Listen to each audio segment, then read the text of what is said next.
Welcome to Behavioral Grooves. My name is Kurt Nelson. And I'm Tim Houlihan. Behavioral Grooves is the global podcast that explores how to apply behavioral science insights to our work and life, basically to make both better. We talk with experts across many disciplines to learn how we can improve our thinking, how we can make better decisions, and ultimately, how we can positively change our behavior. We couldn't do it without our fantastic guests. They are the ones who really make this show special. God, that's right, Kurt. And Behavioral Grooves really relies on the knowledge of other people, the people we have as guests. And we want to tell you about an exciting new behavioral science conference that features some of our most favorite guests. Nudge It North is a virtual conference taking place on January 8th, 2021. This conference gathers some of our most beloved podcast guests into a virtual sharing environment where you will get to ask them questions and have discussions with others on everything that you've heard. The conference will bring behavioral science insights to practitioners in all sorts of fields, across all sorts of industries, with all sorts of folks joining us. Yeah, it is going to be great. And if you want to hear great insights from some of the Behavioral Groove's coolest guests, then you want to get signed up at www.nudgeitnorth.com. Our keynote speakers will be using a fireside chat model, and they include Annie Duke, Gary Latham, and Robert Cialdini. But Tim, in addition to our three keynotes, we'll have a number of other great speakers and former guests of this show, including our guest from episode number 3, Dr. Scott Jeffrey. We also have Dr. Brad Shuck, Charlotte Blank, Prince Guman, Jonathan Mann, Dr. Amy Bucher, to name just a few of our many guests. Yeah, we are adding more great speakers to the list each week. So please check out www.nudgeitnorth.com site for more information and to register. And to make it even easier for you, we are offering a Behavioral Groove listeners an additional benefit. Just use the promo code GROOVES and you will get a 15% discount off the ticket price. So they just need to type in GROOVES to save 15%? That's right, Kurt. Grooves, Grooves, Grooves. And so I think that's enough on that. Can we just get... We're sounding like an insurance commercial. 15%, save 15%. Okay, so our guest in this episode is Dr. Cornelia Walther, and she has worked for nearly 2 decades with UNICEF and the World Food Health Program in large-scale emergencies in West Africa, Afghanistan, and Haiti. Cornelia's work focuses on social transformation from the inside out, looking at individual aspirations as the point of departure. And in 2017, she initiated the POZE dynamic. POZE stands for purpose, optimization, zenith, and exposure. And she used it in Haiti, offering individuals tools to identify and pursue their aspirations. Cornelia is also the author of several books on improving and changing the way social services work. We were excited to talk to her about her books and work and how behavioral science can help social service organizations, or indeed any organization, improve how they operate and achieve their mission. Yeah, from the POZE methodology to emotional contagion to leadership practices, we covered a lot of ground that we think will help you become a better leader or a better person in general. So we invite you to sit back with your favorite glass of humanitarian impact and enjoy our show with Dr. Cornelia Walther.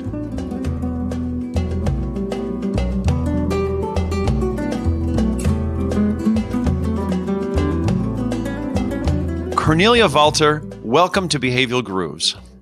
Thank you. All right. We are excited to have you here. And as always, we start with a speed round. I get the opportunity to tell the first question. So, coffee or tea, which do you prefer? Both, depending on the time of the day. Ooh, and so which is morning, which is evening? Ideally, first water, then coffee, then tea, and in the afternoon, it's the other way around. Okay. Huh. Very good. Okay. You've traveled all over the world. Would you prefer to travel when it's just for fun on a fixed itinerary or no itinerary at all?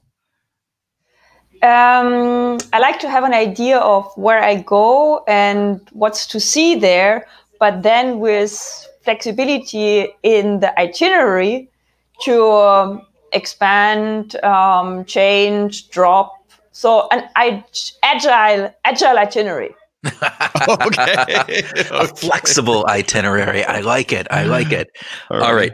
Would you rather learn a new language or a new instrument? A new language. I'm A new not language. good at music, even so I like to listen to it.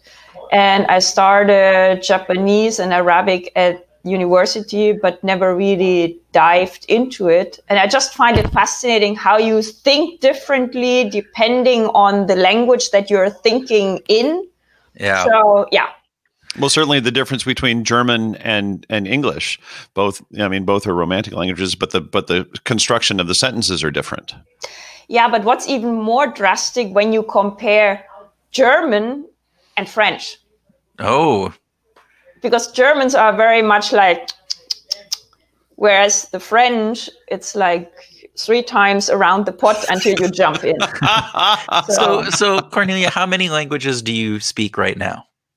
4.5. Yeah, you put me to shame. So Wow. that's I am the typical American who speaks American. Which is what we do. What we do. However, when you mentioned Japanese, my son is taking Japanese, and he's taken 3 years of it already, and is in his 4th year. And so I find it fascinating because again, it's a very different structure, and even how the language is written, much less how it's processed within your brain. So fascinated by that. All right. Okay, last speed round question. We're just blazing through this. Cornelia, which would be better? To do what you love or to love what you do? It's not an either or. So talk to us about that. Generally speaking, I think that compromises are overrated, and that when you do what you love, you're getting better at it, even if you are not good at it when you start off. Yeah, so it's one of those many questions where there is no black and white answer. It's a colorful rainbow in between, and ideally the journey combines the loving what you do and you doing what you love. Fantastic. Well, this is central to a lot of your work, isn't it? Is this continuum, this idea of bringing things together? Could we start with talking a little bit about you describing your work from as an author and your perspective on the world? Sure. So basically, the POZE paradigm and the 3 books that have come up over the past 4 months, they are somehow an organic result of my 20 years with a humanitarian organization, my PhD on children's rights and the universal responsibility to make them come true, and my own personal experience in trying out different ways of becoming a better person, I guess. It's like all of this put together, and what I try to do, and it's a work in process because there are so many thoughts in that direction all around the world, is to come up with a framework that unites the best of all worlds within one coherent perspective. Because throughout the millennia, people have been thinking about this apparent paradox that people pursue their own interests, even so they know deep down that A, when you arrive at your last breath, then none of what you have accumulated matters, and B, that they are the most content when they do something for other people. And that's not something, I don't pretend that anything that's written in POZE is new. The only difference that may be there is that putting it all together. So tell us a little bit about POZE. Obviously, this is something key and to you and your work. So what is POZE? POZE is a way to see and live differently. And it's, on the one hand, it's a word. I started the whole initiative in Haiti in 2017. And when I presented the paradigm and the methodology to colleagues and asked them, well, how would you call that if we were to introduce that? And they said, well, this is POZE. This is inner peace in Haitian Creole. But also what I realized afterwards is that the 4 letters of the word, they are also resonating with the outcomes, which means a different perspective on life, the optimization of the interplay that determines your own being and becoming and your interaction with others, which then gradually leads you to the zenith of your own being, which you can then experience and expose to the world. Building on that, then it's also an exercise, because pause, observe what's going on around you, zoom in to yourself, and experience what's going on. And now I could go on. I can send you a mini clip that has 7 different meanings for POZE, but I don't want to take too much of the time. I love the way that you're bringing the different elements together, and just this, not only is it outlining it through the letters, but also then looking and making it actionable with pause, observe, zoom in, experience, all of these pieces.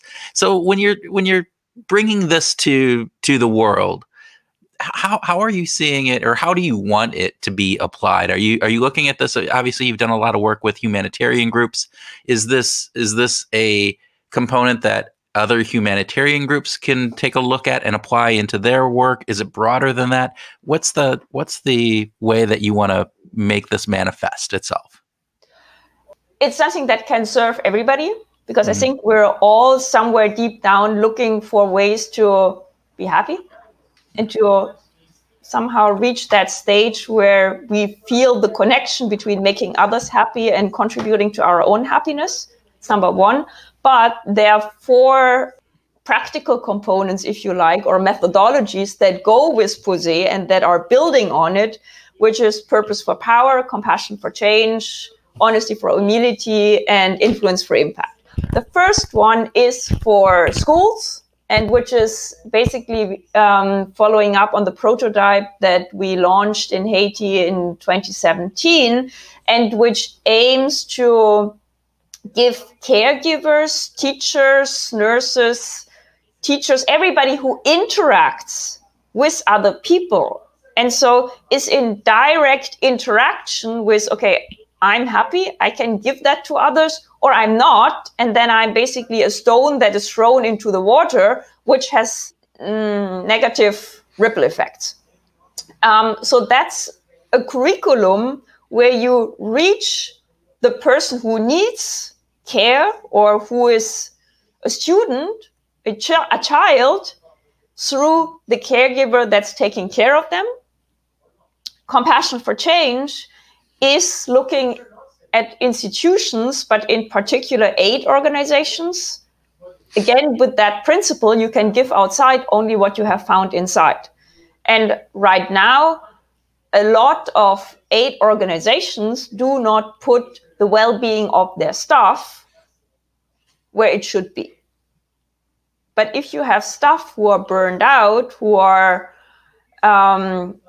disillusioned with the work that they are doing, then they cannot help the organization live up to that potential that is written in their mandate.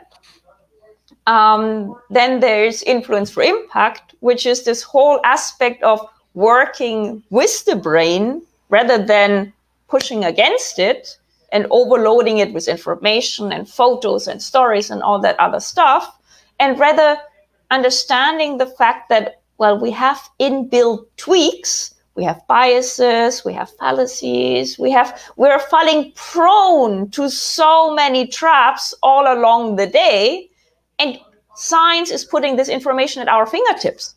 So the private sector is using it, the military has been using it for decades.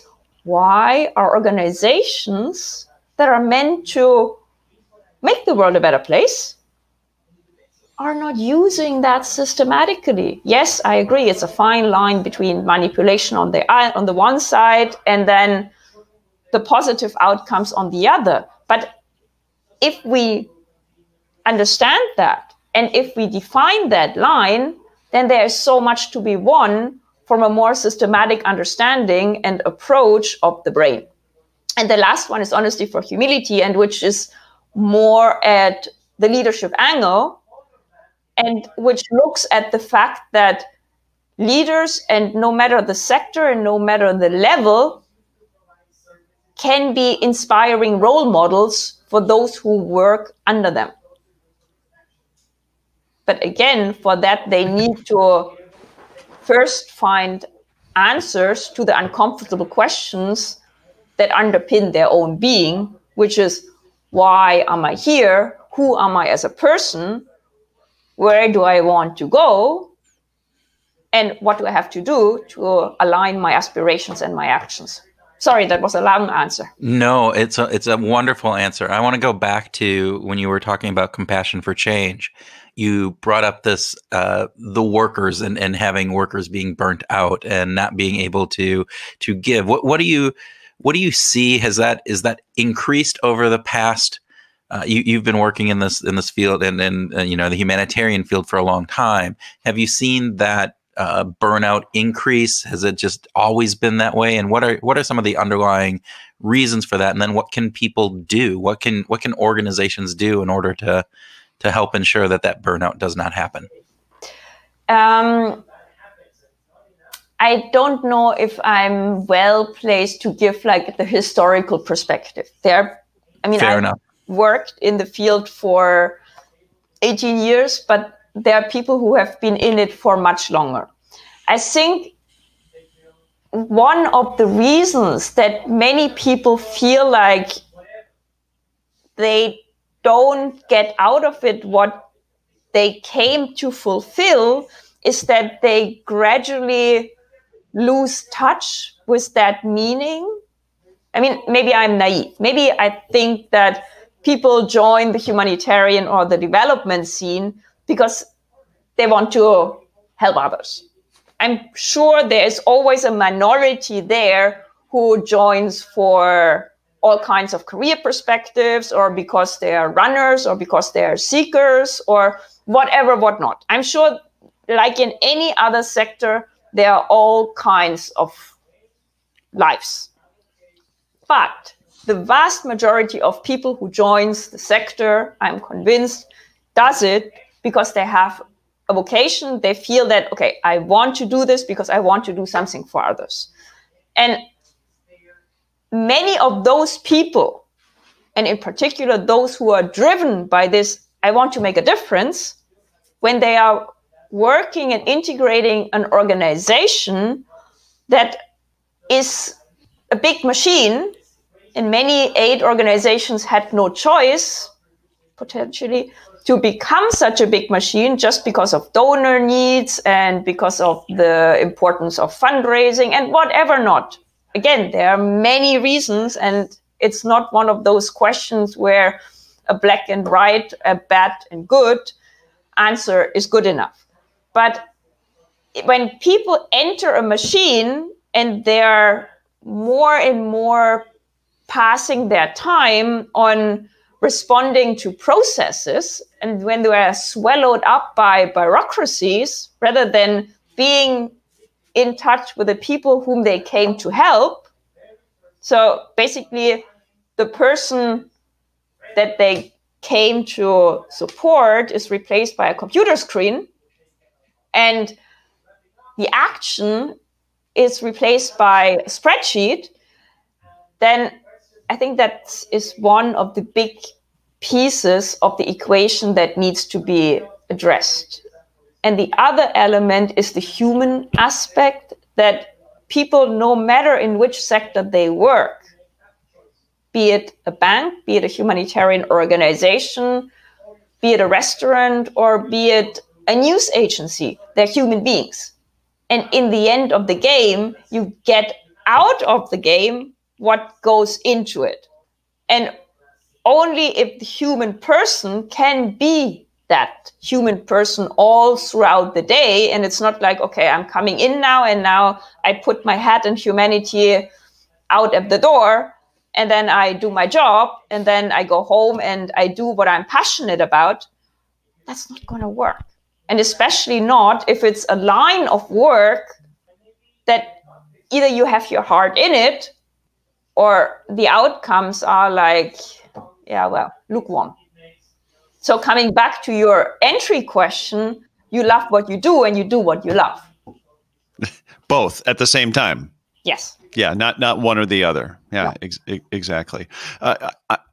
The getting to where your worldview philosophy is so beautifully interconnected, right? It's all about interconnectedness, and I just love this. But and as you said, it's not so much that it's new, but it is certainly something that humans have pursued for a long, long time. I think we can go back to the Buddha, 500 years before Common Era, started talking about this idea of this interconnectedness. It's hard, right? If we're still talking about it 2,500 years later, it's hard to do. And you mentioned status quo bias is one of the biggest challenges that we have to overcome. How do we overcome that in order to start to breach into this interconnectedness? I mean, the fact that there are people for millennia that have been thinking about it, and certainly smarter people than I am, shows you that I won't give you an answer in 10 seconds here. But I think you can't surmise it all down in just a one sentence, kind of component there. I could try. We don't expect that. I think there are 4 elements, and that's awareness, acceptance, alignment, and accountability. And the first one is awareness. In the moment where you realize that you yourself, but also everybody around you, is a composition of 4 dimensions: aspirations, emotions, thoughts, and sensations, and that no matter how you experience the world, but also how you express yourself in the world, is a result of this ongoing interplay. And that nothing is completely clean cut. Okay, this is rational. This is a fact. But already in the moment where you take that fact in, the way you assimilate and you digest and you make sense of it is something which is completely dependent on your 4 dimensions, which themselves are shaped from where you're coming from, who you are.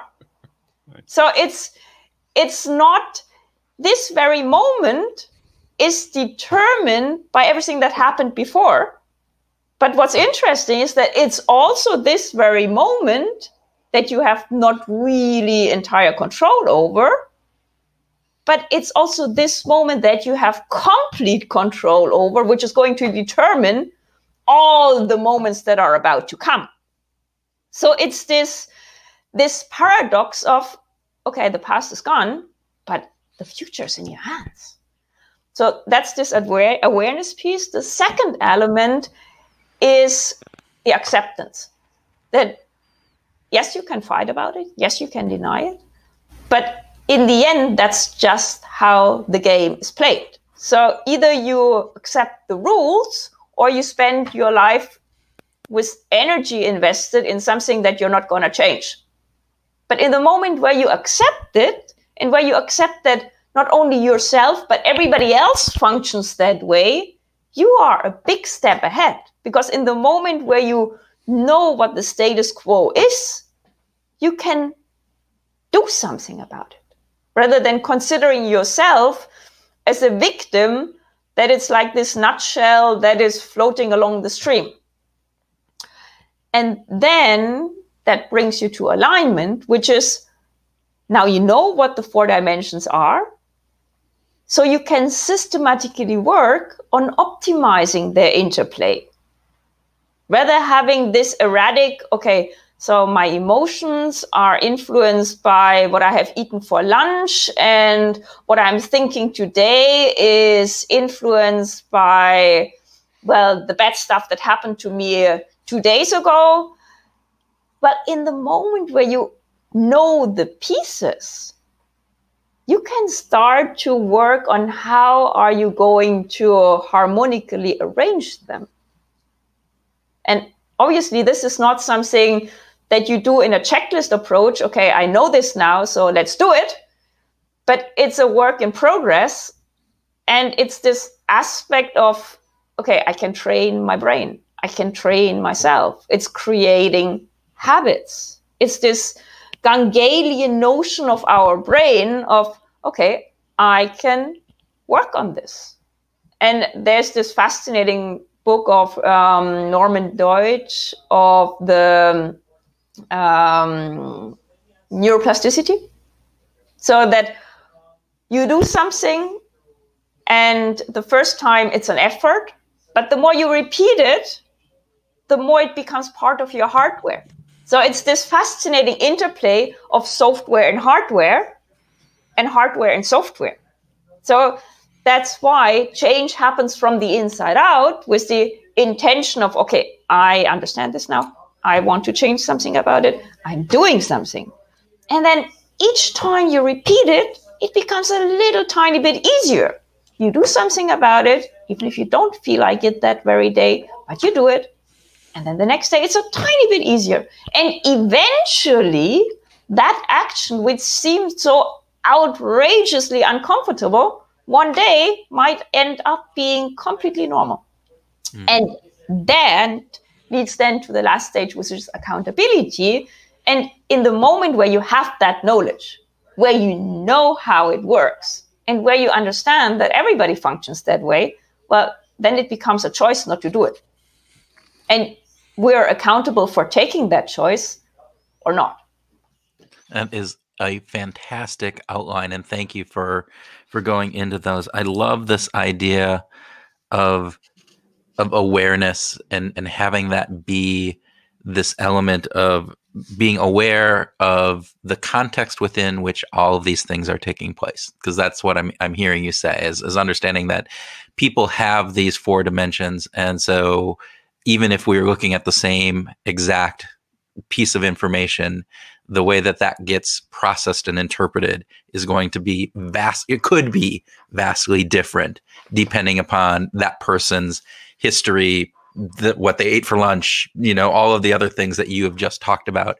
And too often, I think that too often we think that everybody thinks like we think. That, if I present you with this information, you should now take that information and your mind should be mirroring my mind exactly. And we know that that's not the case. And yet that's kind of the default for how people kind of show up. And so I think this is a really great component of thinking about awareness as not just awareness about what's going on around you and making note of that, but being aware of how other people are showing up within this. So that was a long-winded, just kind of reiterating my enjoyment of what you were just saying there. No, but it's exactly that. And it's in a way, it's like each of us is a kaleidoscope, and you put that kaleidoscope in front of a mirror. And then you put another mirror and yet another mirror and yet another mirror. So you have like this echo chamber of different dimensions that are bouncing off onto each other. But what comes out of this is then yet again this multi-piece image. Yeah. And the fascinating thing is that it's never graved in stone. It's never standing still. It's constantly evolving. Yeah. Well, one of the things that you talk about is also the 4 C's, right? Which is this connection, change, continuum, and complementary. Can you go in a little bit and talk about that? Because I think the connection piece, particularly given what we just talked about, is really important as we're thinking through all this stuff. Yeah. So it's 4 principles that underpin everything, that underpin the individual and that underpin whatever happens in society overall. It's everything is always changing. And that's, again, something which is not new. It's something we know that no matter how much we want to hold on to something, it's gonna change. Change is the only permanent thing in the world. That's been said many times. The element of connection. Everything is connected. Nothing happens in a vacuum. I mean, COVID is like the prime example that it's like the wing of the butterfly. You have one person who is sick, goes into the supermarket, is not wearing a mask, or is wearing a mask, but is touching the yogurt. You are going in there, you're taking out the yogurt, you're going home, maybe you're not washing your hands, or maybe you're just doing like this, or maybe you're caressing your child, whatever it is. Everything is connected, and it can be tiny little bits that would be completely without importance in another context. The third element is continuum, that we are all part of a whole. And it's not this clear-cut box thinking that we like to do, that we have, okay, this goes in this category and this goes in that category, which leads to stigmatization, to stereotyping, to this whole range of tendencies that the human mind is very prone to. But that we understand there's no black or white. There are plenty of shades of gray and all colors in between. And it's just this ongoing, okay, it starts here, but it's not ending there. And then the last element is the complementarity, because each of us is a unique combination of skills and resources and characteristics and all other kinds of stuff. And that is complementary to somebody else and something else. And if we put the whole game together and we optimize that complementarity, then we have something that is helping humanity and each of us to come to a completely different level. But in the moment where we have competition instead of complementarity, yeah, well, we're always limited by what's on our own plate, right? Yeah, that's so true. You wrote something that I just found so interesting. You said, "So driven was I by the craving for something or another that I omitted to savor the beauty of now." And I was wondering, was there a catalyst to get you to savor the beauty of now? Was there an event or a period of time in your life when you were like, wait a minute, I need to stop and savor? That's a good question. And I think I come back to this element of continued change and continued evolution. But I have been thinking over the past 15 years, if you like, ever and again that, okay, I want to do this and I want to do that. And then I loved what I was doing. Like every single moment, I was in Haiti, I was in Afghanistan, I was in Congo, I was in Chad. So I was in many of these places which have an extremely bad reputation at the outside. And where people, they hear you are in Kabul and they're like, oh my goodness, no. And I think I was very blessed in the sense that I had a very different access to these places and to the people there. And I'm very, very certain that I was given much more than I gave them. Because I had the opportunity to build relationships that I would have never had going there, saying hello and leaving, but by living in these places for 3 to 4 years. But also because every single day was a reminder how lucky we are. And that sounds so idealistic, rose-colored, whatever not. But like I still remember, like today, I was walking in Haiti to the office, And like every morning when I was leaving home and before I arrived at the office, there were these girls crossing my path, carrying water on their heads. And that was in the capital, mind you. That was not somewhere out in a rural village.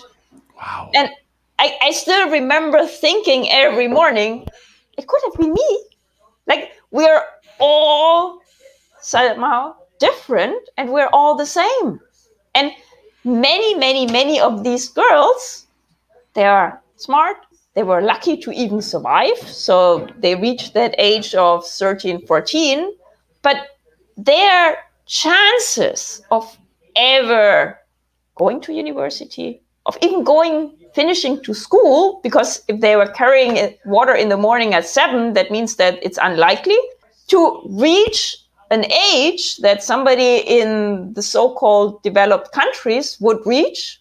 Like, it's this whole kaleidoscope that is basically triggered off in a certain direction in that split second of your birth, where you are placed in the right time, at the right place, in the right family, and in certain countries with the right gender and the right color. Yeah. You mentioned this component of going to these different locations and telling other people, and they had a very different viewpoint. You talked about inside, being able to live there for 3 or 4 years and get to know these individuals, not just as passerby, but actually as human beings, that you understood their, some of the emotions and different pieces of who they are. How can we translate some of that? Because I think there's a big piece of this, right? We look at the other, we look at those far off places that seem so different than how we live our lives.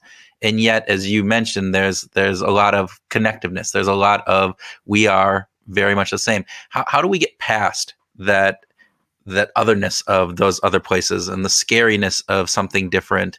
I don't know if there's an answer to this, but, given your experience, is there anything that you can point to that can help us in just getting past those initial biases that we have?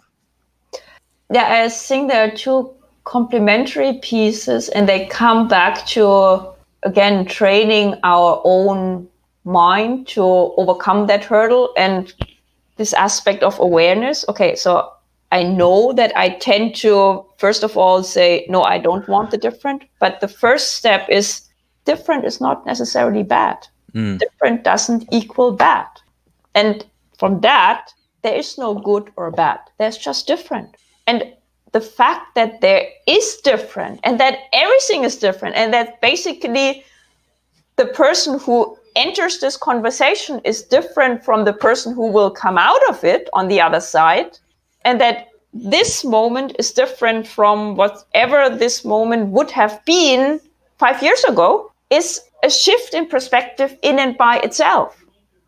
And just to come to step out of this, okay, so there's black or white, and there's good or bad, and there's day or night, to just step out of this, there are only 2 boxes in life. Well, no, there's maybe a box here and a box there, if that's what we decide to do. But coming back to what I said before, we always have a choice. And there's not just the choice of, I put this in this box and this in that box, and if it doesn't fit in there, well, then I don't want it. But maybe the question to many of the pressing issues of this time is to get rid of the boxes. Yes. Could we spend just a little bit of time on some of the specific humanitarian work that you've done? I noticed that you were in Haiti when, what was that, Hurricane Irma? Matthew. Yeah, when Matthew came through. It's not always the women. It's not always the women. No, it's not. Can you tell us a little bit about the sort of the day-to-day, work that you were doing? I'm thinking of Haiti as an example, but could you just tell us about some of the day-to-day work that you do in these challenged areas? I think one of the elements that I really, really loved about my job. And I must once again say that I loved every moment and I loved every country. I loved the work I was doing, the people I was working with and for, and just the work in and by itself. And I think that was in the end the reasons why I decided it's time to change, because you can keep on doing what you love for 20 more years, but at a certain point, you will nevertheless reach that stage where you feel you're no longer growing, and where you reach that peak where, yes, you're good at it, but that's not enough any longer. And one of the nice things was that the days were very different. Sometimes I was going to the field to make interviews, to take photos. On other days, I was organizing stuff. I was writing. So it was a wide range of things. The time or the months after Matthew, they were particularly, let's say, tense, just because we were one of the first responders on the ground. And that means that on the one hand, there was the response, like to help the people really who were needing everything and who had lost everything. Like I remember I was traveling to the areas and it's like a napalm bomb had been thrown, like really completely thrash, tabula rasa, nothing left. But there are still people who had survived there and they needed everything, from the cooking pot to the dinner that needs to go in it. Wow. And who had really lost their livelihoods completely. But so there was on the one hand that whole programmatic side, but then on the other hand, there were the media from around the world who wanted to have an information. And so that means people started to call you at 1 o'clock in the morning because it was 9 o'clock in the morning for them. Or people call you at 11 at midnight and they say, oh, hello, I was wondering how the response is going. So it's like this, you realize in the moments of this kind of crisis response that, well, the world is round and there are many different time zones and plenty of different people with very different expectations. Again, everything is connected. But so you could have within a 24-hour time frame a huge set of different individuals to interact with. And it is kind of helpful to remind yourself from time to another that, yeah, they're really, really different, but they're all the same. I think it comes back to what I said initially. The clear cut doesn't really work. Yeah. I think that's a really key piece. We mentioned the coronavirus earlier, and I know you've written a book kind of on connection in times of COVID. What do we need to know? What do we need to take away in this pandemic that you would find useful for people to really be connected and to develop? I know you talked that we can take two different paths. So you want to expand upon that kind of as you're thinking? Yeah, either we can go on as we did before, and that means we'll get more of the same, because when you do more of the same, you get more of the same.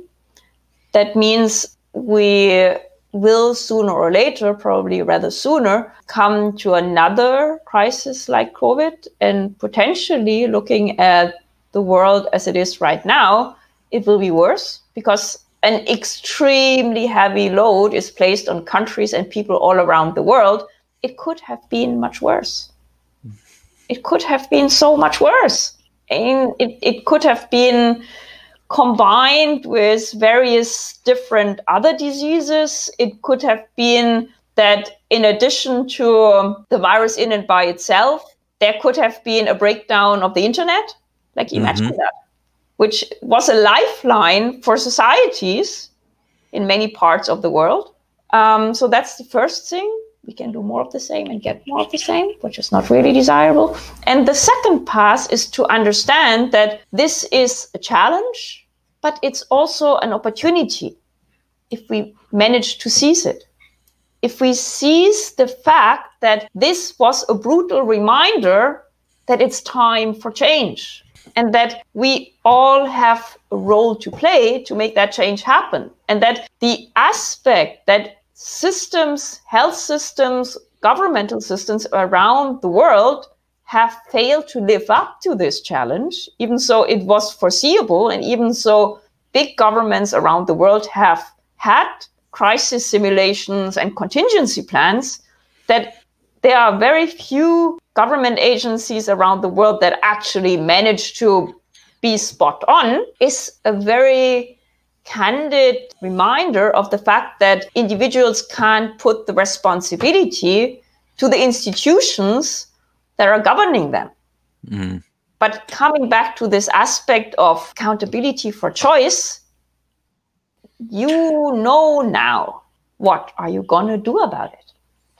Yeah, I think you brought up this aspect too of connectedness, right? And so we can come back to the status quo of we're these individual countries and we have our own response and the world out there handles it how it handles, or it can awaken within us this larger perspective that we talked about earlier, that we are all connected, that a virus that started in China is spread throughout the entire world, and it actually points to the fact that we're all human and that we are all facing, this disease. It isn't a Chinese disease. It isn't an American disease. It isn't a European disease. It is a worldwide disease.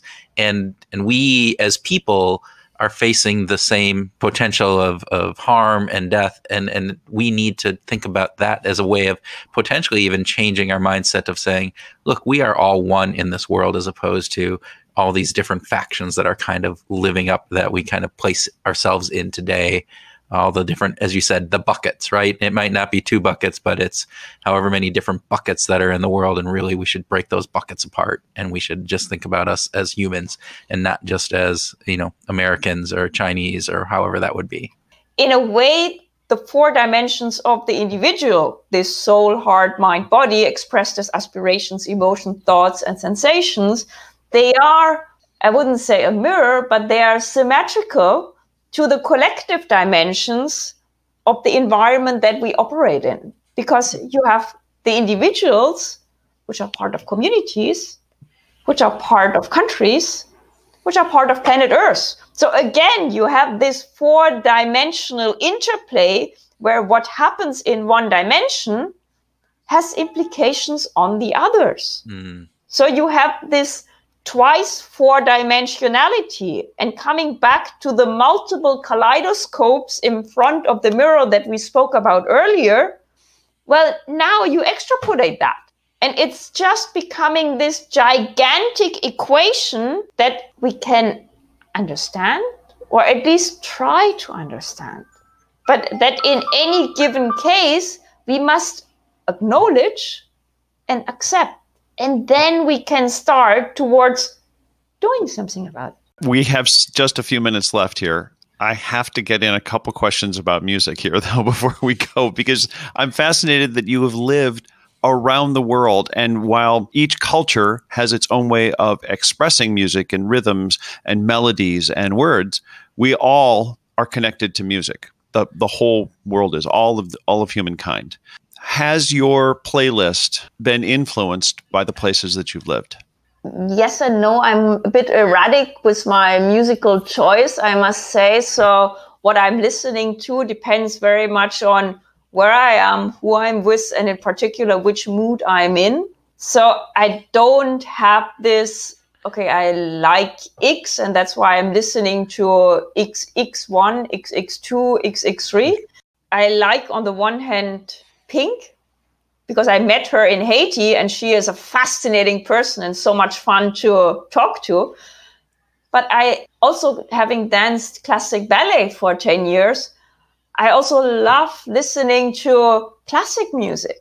And I still remember walking down an empty airstrip in Chad, listening to opera music. And you just have this vast empty space around you and you listen to Aida and it's just astounding. So I can't really pinpoint one stream of music where I would say, that's it. Yes, I love Dvorak, Symphony of the Seventh World if I need energy. or I love Pink, or I love the Beatles and the whole 70s and 80s and whatever there is.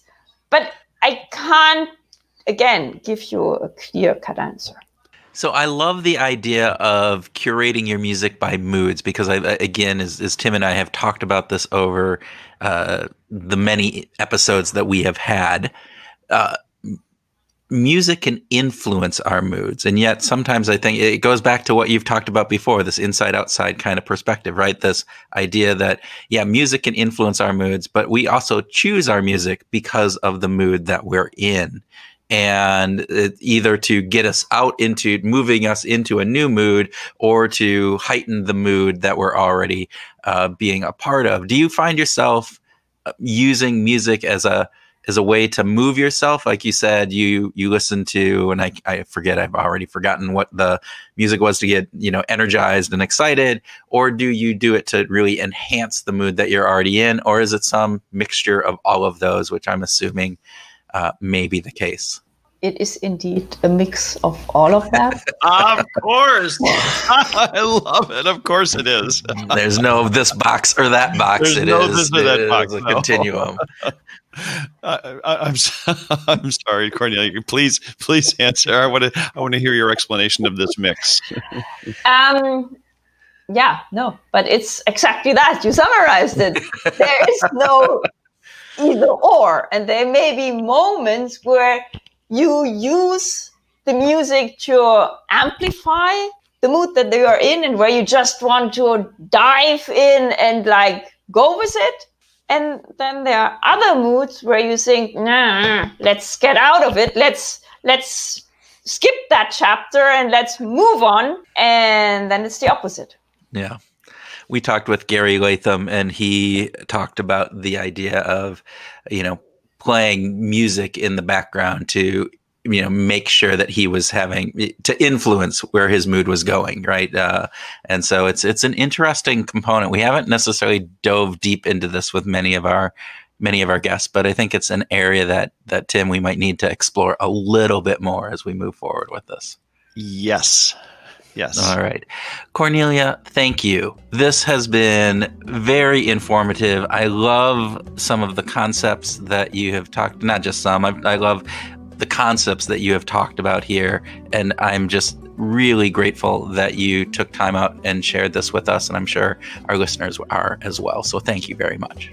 Thank you. Thank you for having me. Welcome to our grooving session, where Tim and I groove on what we learned from our conversation with Cornelia, have a free-flowing discussion, and talk about whatever else comes into our POZE brains. POZE. Yeah. POZE. Can I just say right up front that I love this idea that she took this word POZE, not from her native German or French or English or sort of a mainstream language. She took it from the Creole word in Haiti. So Creole is like this combination of French and Haitian and African and all these kinds of things combined. And it's this native little phrase that means inner peace. I know. Isn't that fantastic? It's so cool. I really just love that. I just have to give her some kudos for that. Okay, but that's not our grooving. It could be. We can groove on all day on POZE. On inner peace, man. On inner peace. Yeah. So where do you want to start our grooving session, Kurt? Well, so actually it's part of that conversation that we had about POZE, but I love this quote that she had, which is that, deep down, we are all looking for ways to be happy, right? Mm-hmm. Somewhere deep down, looking for ways to be happy. I just thought that was really, I think it's very true, but the way that she stated it, I thought was just really poetic in a sense. And so I think there's some interesting pieces there, right? And so when she's talking about POZE, really it's about this search for happiness and our ability to find that happiness both individualistically and in a systemic kind of organizational way. Yeah. So POZE, she talks about pause and observing and zooming and experience, and we didn't get a chance to really dive into those in our conversation, right? No, we didn't. But I think it's actually a pretty good kind of framework for thinking about how we can improve our happiness. If we pause, take that moment to just stop. Again, we've talked about pausing multiple times, of getting out of our automatic system one thinking into a more system two thinking. But I think this pause is even more about pausing to then observe, right? Pause first, observe what's going on around you, and take that in. Take in the sounds, take in the sights, pay attention to the things that are going on around you. And then she talks about zooming in on yourself. So zoom in. So, all right, pausing, taking all this in. Now, what does this mean for you? How does this impact you as an individual? And then bringing that experience and taking that out into the world. Yeah. And I thought that was just a really wonderful framework to kind of move beyond our, hectic day in, day out, pace that we keep doing. She also speaks to two things that really struck me about our conversation in this, is that all of it comes back to this outward expanding spiral. Like, she uses this image of the outward expanding spiral constantly, right? So everything continues to start for where we want to be happy, our inner self, right? At the same time, she doesn't exclude others, right? She doesn't just imply, but she says that, making others happy is contributing to our own happiness. That we can find, there's something hedonic about that, something, deep philosophical about that. And I love this idea that your own happiness doesn't have to be at the expense of others. It can actually be part of helping the world be a better place. Well, and I think part of that is that balance between this self-focus and this outward focus. And there is a balance there to take that. But I love the concept too, that helping others is a positive thing for you. It goes back to, we talked about World Kindness Day last week, and this idea of being kind. And there was research that showed being kind not only, made you feel good in the moment, right, of helping somebody else, it helped them out, which then helped the community out, which in the long run helped you out because you're part of that community that is now there. And I think this happiness piece is the same way. If you create happiness for somebody else, you're building them up. It's giving you that dopamine release at the moment, but they're happier. They create a better community around you, and thus that community helps reinforce the positive happiness back within you. So it's this reinforcing loop when we do that.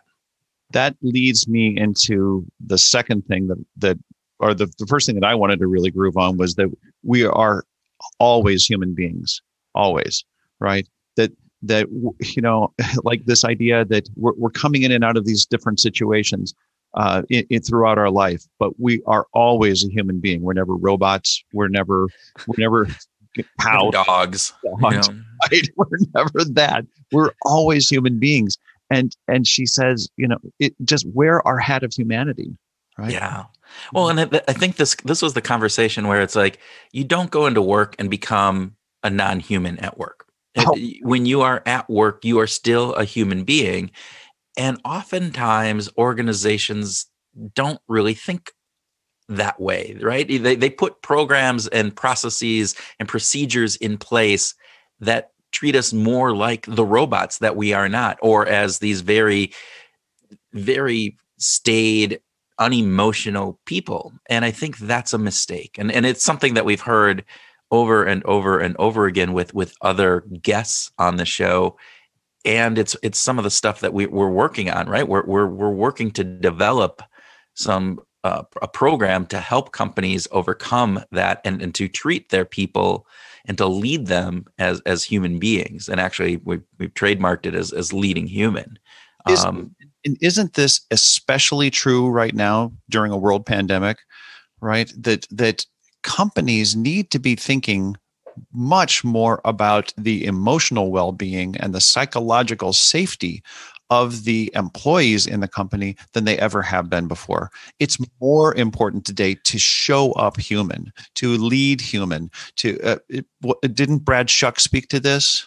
Well, yeah, he talked about this, and it was really fascinating because he talked. I mean, this was prior to the pandemic when we talked about him the first time, and he's talking about some of these horrible practices that people do. And he brought up the example of when his boss threw the stapler at somebody, right? And I just was in disbelief, but I think that happens more, not necessarily throwing a stapler at people in your workforce, but that idea that you just need to be, demanding. You're kind of holding people accountable to standards that are just unacceptable, and treating them kind of as dogs or as robots, and that is particularly in a pandemic where people are under a amount of stress that is unprecedented. That is something that is not going to serve you well in the long run. It's not even going to serve you well in the short run, but in the long run, it is definitely going to hurt you. And so, we're working on putting some things together around that, and hopefully that'll be out within the next month. So, yeah, the leading human stuff I think is going to be really cool. Yeah. Kurt, what else did you want to group Oh, on? man. I mean, she talked a lot about the interconnectedness, not only the interconnectedness of us as individuals. You already kind of talked about with the happiness piece, right? It's not just about our own happiness. It's about making happiness for others, but also this interconnectedness of organizations, of societies, and that what happens in one area of the world, it is no longer just isolated in that one area of the world. We are all interconnected, and we are all part of this human species, and it plays out in a multitude of ways. And it was really fascinating because you think about this, it's this concept of what's going on in the pandemic and various different aspects of that. But, I was hopeful at the beginning of the pandemic that it would bring us together. And one of the things that I think I'm seeing is that that's not necessarily the case, that we still have our in-groups and our out-groups. And we tend to put people and others in boxes, as she said. Right. And I thought that was a good conversation too about, taking things out of the black and white and into, this box and that box, and just getting rid of the boxes. And just get rid of the boxes. Yeah. I mean, we started the pandemic. It's a global virus. Everyone in the entire world is at risk. And so it could have easily become a fight between people versus the virus. Like we could have had people on one side and the virus on the other, and we could have unified as human beings around it to fight the virus. And yet that's not what happened. What ended up happening was we put each other into boxes, and it became a people versus people issue rather than a people versus the virus issue. I wanted to say one other thing that strikes me about Cornelia's comments in general, and the interconnectedness is really a key part of it. And I don't mean to be elevating her to some grand status, but she does have a unique ability to connect to the big picture. And it's a really good reminder that just in the same way that religions rely on priests or rabbis or monks or imams, she does this really wonderful thing of raising our consciousness that produces sort of a more hopeful picture of what the world could be. And I really appreciated that about her. I thought it was just fantastic. Well, you brought up mindfulness, and I think that is really apropos, because a lot of what she's talking about is our mindset, and making sure that we have the right mindset for thinking about the world today and ourselves within it, and this interconnectedness that we have both as individuals, but as we have to a larger sense of community, to society, to the globe. And I thought that was really fascinating. So yeah, that's good. What about you? Let's see. Connected. It all comes back to connectedness. It all comes back to these kinds of things. But she did have a quote that I think I actually brought up with her when we were talking, where she said, "So driven was I by the craving for something or another that I omitted to savor the beauty of now." I mean, just let that soak in, right? The idea that we miss out of the moment, the beauty of now, because we're driven or craving something to move past. Like, I have this goal, and we don't stop to pause. We don't stop to observe the moment. and we don't have this ability to then look inside of ourselves and see how we're feeling and how we're doing, and just appreciate and, savor the beauty of right now. I think it's just a wonderful point, and one that I think is really, if I had to take anything out of this entire interview, it would be, we need to savor the beauty of now much more. Yeah, it really is. It also reminds me of some work that you and I are doing on finding your groove. Right? There's this connection to this idea that without some kind of appreciation of the world around us, it's going to be really hard to find our groove, to really find a degree of ongoing happiness in the world. You bring up a really good point, right? It's this element of not only feeling like you're moving forward to something, that craving for something else, but it's taking those times to pause and to reflect upon the situation and observe what you're dealing with and how you're responding to that can help you get into into your groove. We talk about mindsets as a part of finding your groove. It's one of the pieces of the puzzle that we've uncovered, right? It's this, how you think, right? The mindset that you take, and then, having a rhythm to that world. And part of that is really about pausing in the moment and taking stock of what is going on around you and appreciating that. And as she said, much more eloquently than we could ever say, find the beauty of now.